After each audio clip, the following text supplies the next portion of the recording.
Dioxin raged. He ranted. This was impossible. He'd reached out to infect her, and the girl, Diamond, had simply locked her hands around his wrist and changed. It had taken less than a second.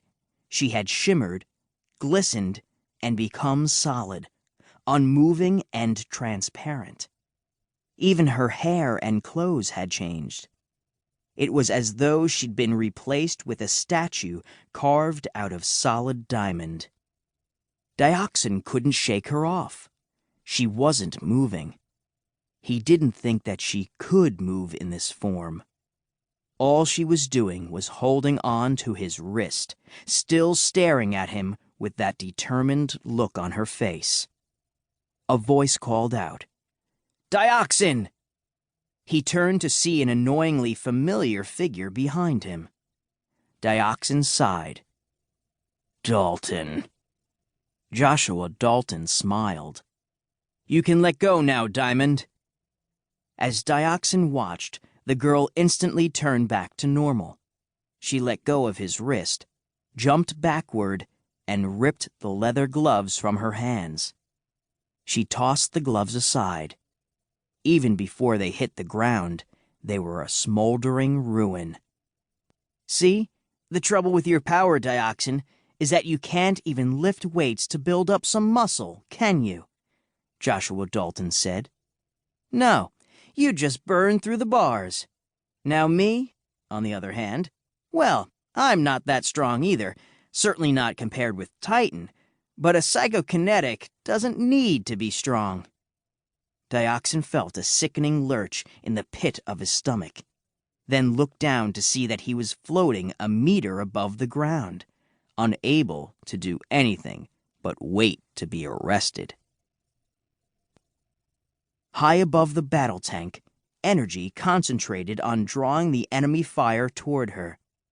Tiny flashes of blue and orange lightning crackled around Energy's body and through her short auburn hair.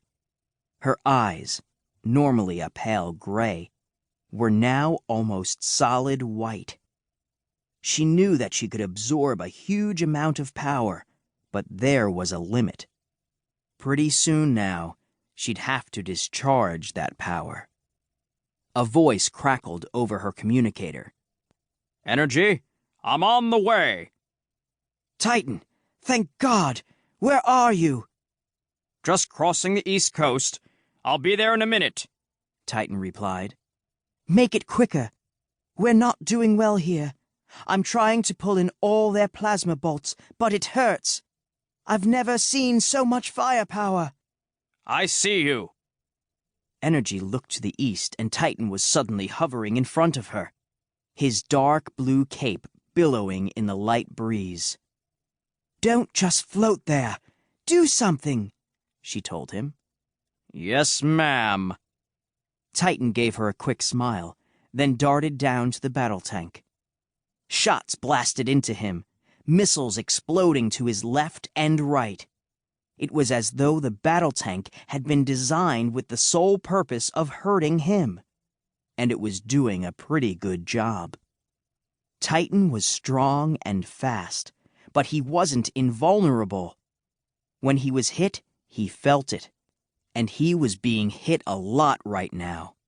Soon his chest was a mass of bruises, and his costume, bright blue tunic and leggings, darker blue cape, gloves, and boots, started to get more holes than a fishing net. Much more of this, and he'd be flying around in his underpants. Through the tank's meter-thick windscreen, Titan could see Ragnarok at the controls, ordering his men about. The madman had a determined look on his face.